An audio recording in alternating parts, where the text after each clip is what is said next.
ज़ाहिर है आपकी इन मामलात पर बड़ी गहरी नज़र है, बड़ी गहरी आपकी ग्रिप है। अब इस पूरी सूरत हाल में जो इस वक्त नेपरा पर रिव्यू पिटीशन गई है पावर डिवीज़न की, आपको क्या लग रहा है ये जो 7 साल में 320 अरब रुपए देने का फैसला नेपरा की जानिब से किया गया था, इसको रिवर्स किया जा सकता है या इसमें कोई कमी बेशी हो सकती है? बिस्मिल्लाहिर्रहमानिर्रहीम। अरबाब साहब, thank you very much for giving me time. मैंने वो मिनिस्ट्री की जो उन्होंने वो पिटीशन दी है उसको भी देखा, और मैं पिछले जब से एक हफ्ते से ये बहस चली है, मैंने एटलीस्ट पंजाब की डिस्कोर्स को भी स्टडी किया। तो मैं आपके तमाम सवालों का जवाब देने से पहले थोड़ी सी एक हिस्ट्री या बैकग्राउंड देने की कोशिश करूंगा कि कोई 15-16 साल पहले, जब 20 साल पहले के इलेक्ट्रिक को प्राइवेटाइज किया गया था, तो उस वक्त जो आर्गुमेंट्स दी गई थी वो फिलॉसफी ये थी कि भाई गवर्नमेंट को इसको इंजेक्ट करना पड़ता है, ये गवर्नमेंट पे एक लॉस है, लॉसेस की वजह से कंज्यूमर्स को बहुत हाई टैरिफ देना पड़ रहा है। तो इसको जब हम करेंगे तो एक तो ये अपना सिस्टम ऑगमेंट करेंगे, ये नेशनल ग्रिड पे बर्डन कम होगा, इसके बाद ये लॉसेस कम करेंगे, कस्टमर सर्विस को इम्प्रूव करेंगे, रिकवरी को ठीक करेंगे।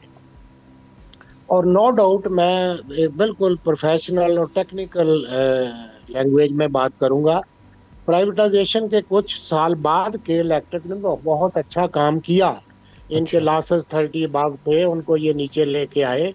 रिकवरी इनकी बहुत नीचे थी, उसको ये 80s-90s में लेके आए। लेकिन जब तक प्रोफेशनल मैनेजमेंट थी, चीज़ें ठीक जा रही थी। कोई 4 साल पहले इनकी चीज़ें फ्रीज हुई हैं, जो इम्प्रूवमेंट थी उधर आके एक जगह ये रुक गए हैं, 15, 16, 14, 17 क्लासेस पे रुक गए हैं, और इनकी रिकवरी भी 90+ पे आके रुक गई है।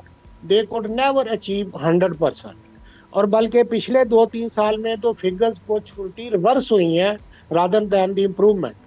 तो मैं आपको थोड़ा सा कंपैरिजन कर दूं कि भाई प्राइवेटाइज का मिथ क्या है कि गवर्नमेंट एक्सचेकर पे बर्डन कम हो, सही, लोगों को सस्ती स्टेबल बिजली मिले। आपके सामने है, इसको मैं अगर साथ मिला लूं तो लोड शेडिंग पे भी लोगों के बहुत सारे एतराज़ात हैं।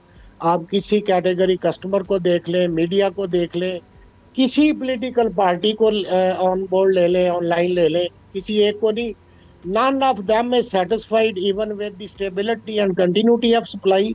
अब अपने टॉपिक पे आ जाए। मैं हैरान हूं कि इनका अभी भी टारगेट 13.96 है।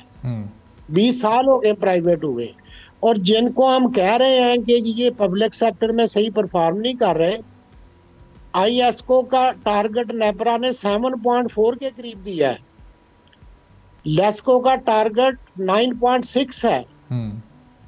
और लेस्को का ये मैं जरूर क्लियर करता जाऊं कि LESCO quantum of system wise, quantum of sale wise के इलेक्ट्रिक से बहुत बड़ी कंपनी है। अच्छा। लेस्को का जो ट्रांसमिशन डिस्ट्रीब्यूशन सिस्टम है वो इनसे बहुत बड़ा है।